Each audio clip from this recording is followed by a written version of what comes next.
Throughout history, humans have sought solace, guidance, and explanation for the inexplicable through their belief in gods. The dawn of civilization saw the birth of polytheism, the belief in many gods, each representing a different aspect of life. Ancient Egyptians, for example, worshipped a pantheon of gods, with each deity personifying a natural phenomenon or human emotion. Ra was the god of the sun, Isis, the goddess of motherhood and fertility, and Anubis, the god of death. Similarly, the Greeks and Romans had their own pantheon of gods, with Zeus and Jupiter at the helm as the king of gods. This belief system sprouted from the necessity to explain the world around them. The ancients did not have the scientific knowledge we possess today. Thus, attributing lightning to Zeus, or the changing seasons to Persephone's descent into the underworld, provided them with a sense of understanding and control. In the midst of humans' quest for understanding and guidance, various moral codes and laws have emerged, often believed to be divine in origin. There has been much debate about the possible connection between the Ten Commandments, central to Judaism and Christianity, and the 42 negative confessions of ancient Egypt. The 42 negative confessions, found in the Egyptian Book of the Dead, are a list of moral codes that the deceased would recite to prove their purity and righteousness in the afterlife. They include statements such as, "I have not stolen," and "I have not lied," which bear a striking resemblance to some of the Ten Commandments. Some scholars argue that the Ten Commandments, which include directives like, "You shall not steal," and "You shall not bear false witness against your neighbor," may have been influenced by these confessions. This theory suggests that the Israelites, who were once enslaved in Egypt, may have absorbed some of the Egyptian moral codes. However, this theory is controversial and not universally accepted. While there are similarities, it's important to note that the Ten Commandments and the 42 negative confessions serve different purposes in their respective religions. The commandments are seen as divine laws to be strictly obeyed, while the confessions are more of a moral checklist for the afterlife. Despite these differences, both sets of rules reflect the human desire for moral guidance, a theme that transcends cultures and eras. In the heart of Africa, specifically north-central Nigeria, the Tiv people held a different perspective on divinity and morality. Their gods, unlike the deities of some other cultures, did not demand the sacrifice of infants or the enslavement of their neighbors. Despite the fact that the Tiv people engaged in numerous conflicts with neighboring tribes of Cross River, Taraba, and Kogi State, their gods, in stark contrast, preached peace and respect for all life. These gods represented a moral code that was arguably more humane and compassionate, highlighting the diversity and complexity of human belief systems. Even in times of war, these divine entities did not encourage violence or inhumanity, but instead promoted values of respect, compassion, and unity.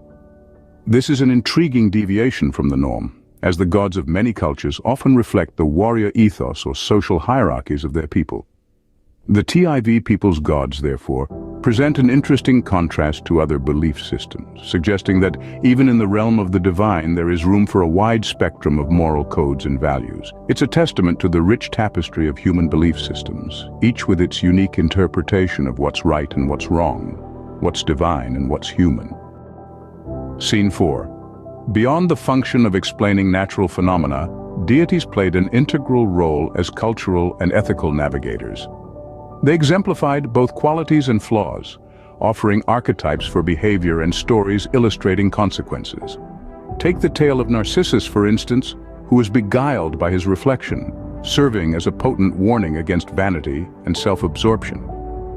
Similar to how Christianity uses the teachings of Jesus Christ as a moral compass for its devotees, the ancient Egyptian faith had deities who guided there in a like manner.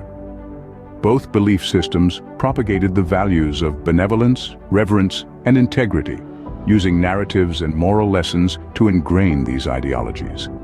The narratives might differ, but the core principles resonate with the same universal truths, revealing the interconnectedness of these separate religious philosophies. As we transition to Scene 5, we venture across the continents to land in the culturally rich Indian subcontinent. Here we encounter a distinct interpretation of the concept of multiple gods. We delve into the ancient pages of Hinduism, one of the world's most venerable religions. It venerates a supreme entity, referred to as Brahman, which reveals itself in a myriad of forms, each symbolizing a unique facet of this ultimate truth. In Scene 6, we delve into the rise of monotheistic religions such as Christianity, Islam, and Judaism, signifying a shift from polytheism to monotheism. This modification underscores a transformation in societal structures, transitioning from tribal and city-states to expansive empires and nations. It further suggests a paradigm shift in comprehending the divine, from being accountable for varied facets of life to an all-powerful, all-knowing entity. However, it's important to remember that belief systems evolve over time, reflecting the changing understanding of the world and societal norms. The gods of old may not hold the same significance today as they did in the past, but they continue to shape our cultural narratives and collective consciousness. Scene 8. Embarking on the voyage of faith can be compared to the course of life. It's individual and distinctive. Consider it as an expedition, a pursuit to comprehend our world and our role within it. Looking closely at the historical and socio-cultural genesis of deities can offer fresh insights into our personal faith. What do these venerable divine entities signify for in the modern world? Have they entirely vanished or metamorphosed into contemporary symbols and narratives? What wisdom have we gained from our forebears' religious frameworks, and in what way do they influence our comprehension of divinity? In Scene 9, reflect upon this. Trust, akin to the staircase that Martin Luther King Jr. referenced, doesn't necessitate comprehending the entire scenario. It's about advancing gradually, investigating, interrogating, and expanding in comprehension. The ancient deities may have perished, yet their tales and the wisdom they impart persist to exist. Voiceover. Our journey of faith has been an intriguing odyssey, indeed. As we near its end, it's essential to ponder upon a thought-provoking phenomenon: the decline of religious beliefs among the scientific community, specifically the Abrahamic religions. Many conjecture that gods are a creation of the human mind, a means to comprehend the mysteries of the universe. But as we unearth more truths about our world and the cosmos, the reliance on deities seems to be dwindling, especially among the elite scientists the world over. The evolution of belief systems, which we've explored throughout this video, clearly indicates that humanity's understanding of divinity has been fluid, changing with time and culture. Today, we're witnessing another shift, a movement towards reason and empirical evidence. Could it be that humanity will one day completely outgrow the need for gods? With the rapid advancements in science and technology, the mysteries that once led to the creation of gods are slowly being deciphered. As we continue to evolve and understand our world, the need for gods may indeed become obsolete. But remember, this does not signify an end. Instead, it's the start of a new chapter in the human understanding of existence, where reason guides the way. As we journey forward into this brave new world, let's carry with us the wisdom of the ancients, the legacy of the gods, and the courage to question, explore, and evolve.